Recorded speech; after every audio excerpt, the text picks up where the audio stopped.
TRA United imekuwa inatumika sehemu kubwa katika kutangaza ama katika kufikisha elimu ya kodi kwa wananchi. Bila shaka watu wamekuwa nasikia kuhusu meneja wa elimu kwa mlipa kodi na anaonekana katika mechi mbalimbali za TRA United. Karibu katika Kodi Talks. Tumeanza TRA United kwa sababu lengo letu kwenye Kodi Talks ni kuifikisha vilivyo elimu ya kodi. Na hapa leo kwenye Kodi Talks nipo na meneja wa elimu kwa mlipa kodi kutoka Mamlaka ya Mapato Tanzania TRA. Yeye anaitwa ndugu Paul Walalaze. Karibu sana. Asante sana bwana Yahaya. Shukrani sana kwa makaribisho mazuri hayo. Wanasema ora bamnyogode. Bamnyogode amefanya ya kwake. 2000 na msimu 2025 26 tulianza kwa kulegalega, lakini hatimaye tumemaliza katika nafasi 5 bora za ligi kuu ya NBC kwa mwaka huu 2025 26. Kama ambavyo nimemtambulisha, yeye anaitwa Paul Walalaze, ni meneja elimu kwa mlipa kodi na mawasiliano kutoka TRA. Na tutaanzia hapa kwenye TRA United Sports Club. Ni kwenye makusanyo ambayo yamekusanywa kwa mwaka wa fedha 2025-2026 ambapo tunaona TRA imevuka lengo la makusanyo. Mchango wa TRA United Sports Club katika kufikisha elimu ya kodi ukoje? Niseme tu kwamba kama ulivyonitambulisha awali, mimi Paul John Walalaze, meneja elimu kwa mlipa kodi. Tukiwa katika idara hii ya elimu kwa mlipa kodi na mawasiliano, tumekuwa na vitu vingi ambavyo vinahusisha kuwaleta karibu walipa kodi. Na umezungumzia kuhusu ufanisi wa makusanyo katika mwaka wa fedha 2025 2026. Kufikia ile actual ambayo tumeipata trilioni 37.9, ilikuwa sio kazi ambayo ilikuwa ni nyepesi. Ilikuwa ni kazi ambayo ilikuwa ni ya kujituma, ya engagement za kutosha. Ndio maana katikati ya robo ya kwanza ya mwaka wa fedha 2025-26, kamishna mkuu akaja na wazo la kuwa na timu ya mpira wa miguu ili kurahisisha mawasiliano yetu sisi na walipa kodi, kupeleka jumbe mbalimbali za kodi kwa wananchi. Na TRA United imekuwa ni kiungo mahususi au kiungo kizuri katika kupeleka hizo jumbe mbalimbali kwa walipa kodi. Tulianza nao vizuri. Kumbuka kwamba idara ya elimu kwa mlipa kodi tunahusika pia na kusimamia mawasiliano. Sasa haya mawasiliano yatawezaje kufikishwa kwa rais? Sehemu gani ambayo unaweza ukapata hata jamii wamejikusanya kwa rais kwa wakati mmoja? Ni moja hapo, ni kwenye michezo. Na kwenye michezo hiyo tumeanza na mpira wa miguu, na ndio maana tukawa na timu ya mpira wa miguu ambayo inajulikana kama TRA United Football Club ambayo tumekuwa nayo sasa hivi. Nisema Football Club sababu kumbuka jina Sports Club tumeambiwa kwamba timu zote za mpira lazima zitoke kwenye Sports Club kwenda kwenye kwenye Football Club, ili angalau kujialign na kitu kimoja kinachohusu na michezo. Na ndio maana tukaanza nayo, tumeitumia jumbe mbalimbali, na hii timu imebeba ujumbe wa kodi unaosema kodi yetu, maendeleo yetu. Mtazamaji ambaye unatutazama, huyu ni meneja wa elimu kwa mlipa kodi kutoka TRA. Tunazungumza naye kuhusu namna ambavyo mchango wa elimu ya kodi katika kufanikisha makusanyo kwa mwaka wa fedha 2025-2026. Lakini je, mikakati ikoje kuelekea mwaka wa fedha 2026-2027 ambapo Julai mosi tayari umekwisha kuanza? Tumeona matumizi hayo ya timu ya mpira hiyo ya TRA United Sports Club, namna ambavyo inavyofikisha elimu ya kodi, kama ambavyo umesema hata kwenye jezi mbele pale tunaona kodi yetu, maendeleo yetu. Lakini pia tukipita mitaani, sote ni mashuhuda, hata mtandaoni huwa tunaona TRA imekuwa ikitumia gari ambalo linatumika huko kwa ajili ya kutoa huduma mbalimbali, ama wanaita ofisi inayotembea. Hii nayo inasaidiaje kufikisha elimu ya kodi kwa jamii? Asante sana ndugu mtangazaji. Ni kweli kabisa, ile gari inayotembea kama zilivyo nyenzo nyingine za kutoa huduma kwa walipa kodi, huduma kwa wateja. Katika mwaka huu wa fedha 2025-26, kamishna mkuu pia amekuja na hilo wazo la kuhakikisha kwamba tunayafikia yale maeneo ambayo labda tulikuwa kwa njia moja au nyingine tulikuwa hatuyafikii. Kwa mfano, kuna wateja wengine inawezekana hata kuja ofisini inakuwa ni shida, na ndio maana tukaja na huo mkakati wa kuwa na hii ofisi inayotembea. Tumeona imetembea karibia mikoa mingi ya Jamhuri ya Muungano wa Tanzania. Tunachoamini kwamba haya magari, kamishna mkuu amesema kwamba yataongezeka zaidi na zaidi. Na kumbuka kabisa moja hapo maagizo ambayo tumepewa na Mheshimiwa Mkuu wa Nchi Rais Dr. Samia Suluhu Hassan kuhakikisha kwamba tunaongeza wigo wa kodi. Katika kufanya hivyo tunahakikisha kwamba tunaongeza usajili wa walipa kodi. Na usajili, hata kamishna mkuu leo amesema kwamba usajili sio tu kwamba tunaangalia labda waajiriwa employees, tunataka tuangalie, tuongeze idadi ya tini zinazofanya biashara. Na hata katika mabadiliko ya sheria za kodi mwaka huu 2026-27, mojawapo ya changes ambazo zimewekwa pale ni kuhakikisha kwamba wenye mauzo kuanzia hawa wafanyabiashara wadogo wanaoanza biashara, wenye mauzo haya madogo tuseme 200 kushuka huku chini, kwa vigezo ambavyo vitakuwa vimewekwa, watasamehewa kulipa kodi kwa mwaka mzima. Essence ni nini? Ni kuhakikisha kwamba tunaongeza usajili, tunaongeza wigo wa walipa kodi kwa idadi ya walipa kodi. Kwa hili gari linafika maeneo yale ambao ofisi za TRA hatuwezi kufika kule. Watumishi wa TRA labda hawajafika kwenye magulio, huko kwenye minada na kadhalika. Hii gari itaenda kwenda kuwasajili na kwenda kulipa, kuhakikisha kwamba ile kodi ambayo imekadiriwa na inakusanya. Kwa sababu gani? Pale utapata control number, utapata namba ya utambulisho. Niseme tu ndugu mtangazaji, namba utambulisho mlipa kodi inatolewa bure kabisa na mamlaka ya mapato. Sawa, tumezungumza hapo kuhusu mabadiliko ya sheria za kodi kwa mwaka wa fedha 2026-2027. Hii tutakuja kuizungumza baadaye. Ni njia gani hasa meneja ambazo TRA inazitumia, ukiacha timu ya mpira, ukiacha hicho ambacho tumekizungumza, ofisi inayotembea, njia gani hasa nyingine ambazo huwa mnazitumia kwa ajili ya kufikisha elimu ya kodi? Nikushukuru sana kwa swali lako zuri. Moja hapo njia ambayo tunatumia ni semina za wadau mbalimbali. Let's say hata juzi tu hapa jana tumekuwa na uratibu wa semina za kwa ajili ya wadau, makongamano ya wahasibu. Leo tumeanza na chama cha wahasibu Tanzania, tunaita Tanzania Association of Accountants.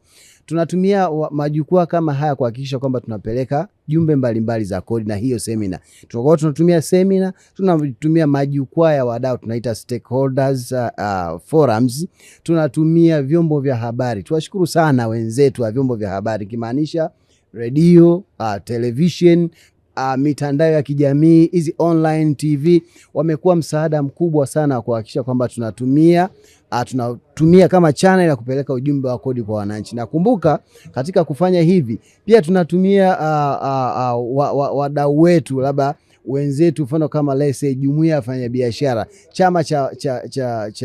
chama cha usafirishaji hapa Tanzania na wadau mbalimbali. Wao tukikaa nao, hizi elimu za kodi kuwa rahisi kuipeleka wapi? Kwenye jamii. Lakini zaidi sana pia tunatumia, nikisema makongamano, hata kwenye mikutano, hata kwenye sehemu za ibada pia, na kwenye huko tutaingia. Hii zaidi sana kwenye vilabu vya kodi, tumeviimarisha vilabu vya kodi kuhakikisha kwamba ujumbe wa kodi unawafikia Watanzania. Tunaona sisi ambao tunazunguka, vijana wamekuwa wanazunguka sana, hata ukienda kwenye maeneo ya starehe mbalimbali, ziko starehe za aina tofauti, lakini utakuta kuna mabango pale ya TRA yanatoa ujumbe kwamba hakikisha kila unapofanya manunuzi unadai risiti na kuhamasisha watu kudai risiti. Haya nayo yanasaidiaje kuhakikisha kwamba wananchi na wafanyabiashara wanatimiza wajibu wao wa kikodi? Niseme tu ndugu mtangazaji, katika ukiachilia hapo, nitakuja baadaye katika kuhakikisha kwamba tunamweka huyu mfanyabiashara awe compliant. Kuna vitu kama 6 ambao tunamhimiza. Cha kwanza, huyu mfanyabiashara tunamwambia kwamba hakikisha kwamba anafanya nini? Anajisajili, anakuwa na namba utambulisho wa mlipa kodi. Cha pili, anawasilisha makadirio yake ya kodi kwa wakati na returns mbalimbali. Cha tatu, analipa kodi zake kwa wakati. Cha nne, anakuwa na utunzaji muhimu au utunzaji sahihi wa kumbukumbu za biashara zake. Mtangazaji, kule mtaani wanasema mali bila daftari hupotea bila habari. Na jambo la 5 ni matumizi sahihi ya mifumo ya kielektroniki, hasa hii ya utoaji wa risiti. Na jambo la mwisho ni ushirikiano na mawasiliano na mamlaka ya mapato Tanzania. Ndio maana mwingine biashara ikipungua tunamwambia toa taarifa tuweze kupunguza makadirio. Lakini kwa upande mwingine biashara ikiongezeka, toa taarifa tuweze kuongeza makadirio. Na ndio maana tunawapa hata tuzo wafanyabiashara kwa ajili ya jinsi wanavyotupa ushirikiano. Sasa nije katika ile jambo la 5 lile la matumizi sahihi ya mashine za kielektroniki za EFD.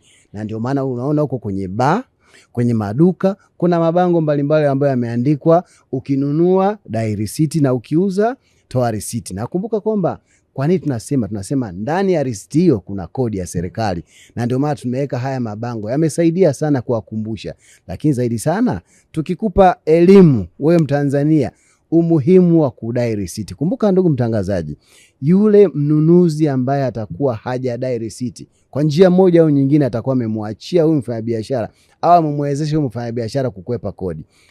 Kumbuka hata kama hauna biashara, una nafasi kubwa ya kulijenga taifa lako. Hakikisha unadai risiti kwa manunuzi yako yote unayofanya. Utakuwa umechangia mtoto kwenda shule, utakuwa umechangia mgonjwa kutibiwa kwa madawa atakayopatikana kule hospitalini, utakuwa umechangia hospitali kupatikana kwa nini, kwa ambulance, utakuwa umechangia barabara zetu kutengenezwa, utakuwa umechangia pia tuongeze idadi ya fleet, idadi ya ndege, utakuwa umechangia pia hii SGR kufika kule Tabora, kufika kule Kigoma na kufika kule Mwanza.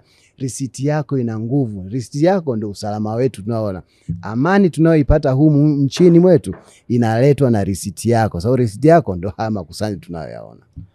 Tupo kwenye Kodi Talks na meneja wa elimu kwa mlipa kodi kutoka TRA, yeye anaitwa ndugu Paul Walalaze. Tunazungumza hapa namna ambavyo elimu ya kodi inavyosaidia kuweza TRA kuvuka yale makusanyo ambayo yanayavuka, lakini pia kuhakikisha kwamba inakusanya kodi na huku wanaotakiwa kutoa hiyo kodi wanakuwa wana elimu ya kodi.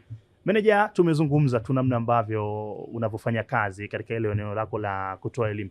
Kuna mtazamaji ambaye anatutazama sasa hivi anataka kujua, labda ili mimi nisajiliwe kulipa kodi natakiwa kukidhi vigezo gani, na ili nianze kulipa kodi natakiwa niwe na mauzo ya kiasi gani? Hebu tumpe elimu kidogo. Asante sana ndugu mtangazaji. Kama alivyosema vile vitu 6 ambao tumesema, ya kwamba ili angalau utambulike kama mlipa kodi ambaye ni mahiri, cha kwanza timiza jukumu la kwanza kwenye zile pila. La kwanza timiza jukumu la kwanza kuhakikisha umesajiliwa, na kusajiliwa huku unakuwa na namba utambulisho wa mlipa kodi ambao tuseme kwamba hii tunaitoa bure kabisa kwa kupitia namba yako ya NIDA. Kwa kutumia namba yako ya NIDA, ndugu mtangazaji, tunaenda kutoa namba ya utambulisho wa mlipa kodi ambao ni bure kabisa. Na hii kwamba, na uzuri sasa hivi mifumo yetu imeboreshwa. Si lazima, mwanzo tulikuwa tunasema kwamba angalau kwa kijana Mtanzania mwenye miaka 18 na kuendelea.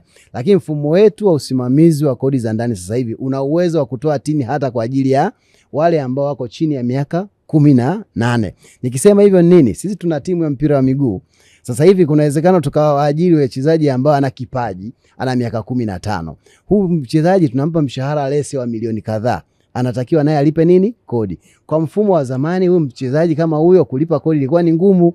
Sababu mfumo ulikuwa hauruhusu kutoa nini tini ambao kwa mtu ambaye yuko chini ya miaka 18. Kwa mfumo wetu sasa hivi umeshakuwa rafiki, unaweza kutoa tini ambayo kwa mtoto au kijana yote ambao uko chini ya miaka 18. Pamoja na wewe ambaye unataka kufanya biashara, ingia kwenye mfumo kwa kutumia simu yako ya mkononi, simu ya yenye ambayo unaweza kupata access tu ya mtandao wa TRA ambao ni www.tra.go.tz. Ukiingia mle unaweza kupata hizi huduma kwa kutumia namba yako ya NIDA, ukapata namba utambulisho wa mlipa kodi. Itakusaidia kwenye leseni ya udereva, kwenye kubadilisha umiliki wa vyombo vya moto, katika umiliki wa mali mfano mojawapo wa majengo na kadhalika na vitu vingine kama hiyo. Lakini baadaye tini hiyo ambayo lese ambayo umepewa tini ambayo ni non business, baadaye unaweza ukabadilisha ikawa ni matumizi yote. Kwa wenzako wakianza kupata shida ya kwenda kutafuta tini, wewe tini tayari nitoe rai kwa vijana wote hapa ndani ya Jamhuri ya Muungano wa Tanzania, changamkia fursa hii. Kuwa na namba utambulisho wa mlipa kodi yani tini. Niseme tu kwamba kuwa na tini haimaanishi kwamba utaanza kulipa kodi ya mapato hapo hapo. Wanaanza kulipa kodi ya mapato hapo ni wale ambao wanakidhi vigezo, wenye mauzo makubwa ambao yanaozidi kuanzia milioni 4 na kuendelea. Lakini uzuri sasa mwaka huu umesema kwamba kwa wale ambao watafika ofisi za TRA kwa ajili ya kujisajili biashara mpya watapewa ahueni ya kutolipa kodi mwaka mzima. Tunasema kwamba tunawaatamia incubation mwaka mzima ili kuhakikisha kwamba baadaye tunakuwa na walipa kodi wakubwa na kila mmoja atamshawishi mwenzake. Hatimaye tunakuja kuijenga hii Tanzania tunayoitaka. Tumezungumza hapo tin kwa mtoto ama mtu ambaye yuko chini ya umri wa miaka 18, kwa sababu kwa mujibu wa sheria zetu miaka 18 ndio tayari sasa amekuwa mtu mzima na anaweza kupata NIDA. Sasa huyu hajatimiza miaka 18, anapataje tini na hana namba ya NIDA? Huyu anapata tini kwa usaidizi wa mlezi au mzazi. Ndio maana tunasema kwamba lazima kutakuwa kuna guardian ambaye anaweza kumsimamia. huyo mtoto atakapotimiza miaka 18 ile tini itaondoka kwenye usimamizi wa yule mlezi, itakuwa ni tini ya kwake mahususi. Leo tulikuwa tumefundishwa somo linalohusu masuala ya fedha. Tumeambiwa kitu kimoja hapo, kitu cha 12 kile cha kuzingatia ni kuandika wosia. Najua wengi wa Tanzania wengi tunaogopa kuandika wosia. Lakini mimi nataka fahamu kama lese kijana wako ule unamwandikia wosia, unataka kummilikisha ile benzi. Sheria yako ya usajili wa vyombo vya moto huwezi kumwandikisha, hawezi kumiliki ile mtoto sababu hana nini? Hana tini. Lakini kwa kutumia hii tini ambayo sasa wewe guardian, wewe mlezi ambaye utamwezesha yule mtoto kuipata, ndio ataweza kumiliki hata kile mali ambayo umemwachia, aidha ni gari, ni nyumba au ni mashamba na kadhalika. Kwa hiyo maana yake kwa kupitia yule guardian, yule mlezi, ndio huyu mtoto anaweza akapata tini. Hata huyo mchezaji ambaye tukasema kwamba yuko chini ya miaka 18, maana yake atakuwa kuna mlezi wote ambao atakuwa anamlea nani? Huyo kijana. Atakapotimiza miaka 18, status ya ile tini itabadilika, itakuwa ni nini? Ni tini ya kwake. Sawa, manager, tukiwa tunaelekea ukingoni mwa Kodi Talks kwa siku ya leo, hemu tuambie ama ujumbe wako kwa mtazamaji ambaye anatutazama na anafanya biashara, hajasajili na ameshakidhi vigezo vya kuhakikisha kwamba anasajili hiyo biashara yake. Wito wako pia kwa walipa kodi katika mwaka huu wa fedha ambao tayari tumekwisha kuanza, ili kuhakikisha wanalipa kodi kwa hiari na kwa wakati kwa ajili ya maendeleo ya taifa. Asante sana ndugu mtangazaji. Niseme tu kwanza niwashukuru sana Watanzania. Wamekuwa kitupa ushirikiano mkubwa. Kwa sisi ambaye tumekuwepo kwenye hii taasisi tokea miaka hiyo. Zamani hizo ndugu mtangazaji, niseme kwamba ukijiandaa kwenda kukusanya kodi nje kwa walipa kodi huko, cha kwanza unaandaa makufuli, cha pili unaandaa minyororo, unaandaa askari ambaye atakusaidia kwenye nini? Kwenye enforcement. Lakini sasa hivi tunatoka na tai zetu, tunatoka na t-shirt zetu, tunaenda kwa mlipa kodi, tunagonga cheers, tunashereheka, tunazungumzana, tunaelimishana. Wamekuwa kitupa ushirikiano mkubwa sana. Huo ushirikiano ambao mmetupa, tunazidi kuomba hata kwa mwaka huu wa fedha 2026 2027. Tunaamini kwamba hii trilioni 41.8 sio rahisi kuipata sisi wenyewe, ni rahisi kuipata tukishirikiana na wewe mlipa kodi. Tutahakikisha tutakuelimisha. Kuna haya mabadiliko ya sheria za kodi, tutakuelimisha, tutakujuza. Kama kutakuwa kuna mabadiliko yote ya mifumo, tutakujuza. Zaidi sana tuitumie ile siku ya Alhamisi ambayo imetengwa kwa kila manager wa mkoa, manager wa wilaya. Kama una shida yoyote inayohusu ukusanyaji wa kodi, aidha ni makadirio ya kodi, njoo muone manager wa wilaya, manager wa mkoa, atakutatulia. Usife na kamba shingoni, wakati TRA si tupo kwa ajili ya kuhakikisha kwamba tunakuhudumia. Nitoe right pia kuhakikisha kwamba kusema kwamba kwa wewe ambaye ni mnunuzi, hakikisha ukienda kufanya manunuzi yako unadai risiti. Ndugu mtangazaji, risiti ina nguvu. Risiti na mtaani wanasema ina power. Kwa hiyo maana yake kama ingekuwa sehemu nyingine ukasema ina power hata kuhamisha milima, lakini ukasema kwamba risiti hiyo ndio msingi mzuri wa haya makusanyo tunayosema. Tuahidi tu TRA tutaendelea kuwa pamoja na ninyi na kuhakikisha kwamba tunaendelea kuwaelimisha, tunaendelea kuwajuza, tunaendelea kuwapa huduma nzuri, na pale ambako patakuwa hapa kuna shida ya huduma, naamini kwamba management ya TRA iko tayari kuhakikisha kwamba inachukua hatua. Zaidi sana nikija kwenye timu yetu ya mpira wa miguu, mwaka huu 2026 2027 tunakuja kivingine. Tumeishia nafasi ya 5 kwa msimu uliopita. Tutafanya sajili nzuri, tunaendelea kusajili, lakini ule mwezi wa 8 tunakuja na TRA United Day ambao tutashereheka, tutatambulisha jezi zetu, tutatambulisha wachezaji wapya hawa watakao kuja kuleta ushindani. Niseme tu, nisoma makala moja juzi, asema ukitoa Simba, Yanga na Azam, timu inayofuata kwa umaarufu ni TRA. Lakini niwaambie tu kwamba hata mhariri ule, timu inayoongozwa kwa umaarufu ni TRA. Sauti kila mmoja analipa kodi. Hata hizo vilabu vikubwa vinalipa kodi. Hata wewe mtangazaji unalipa kodi. Nakushukuru sana, tuseme tu kwamba kodi yetu, maendeleo yetu. Mimi sikuangalia mechi ya mwisho zaidi matokeo, nimeangalia namna ambavyo TRA inapofikisha elimu ya kodi. Asante sana. Mtazamaji ambaye unatutazama kwa siku ya leo, tumekuwa na mazungumzo mazuri kwenye Kodi Talks na meneja wa elimu kwa mlipa kodi kutoka Mamlaka ya Mapato Tanzania TRA, yanaitwa ndugu Paul Walalaze. Katika Kodi Talks kwa siku ya leo sina la ziada. Mimi naitwa Yahya Said. Bye bye.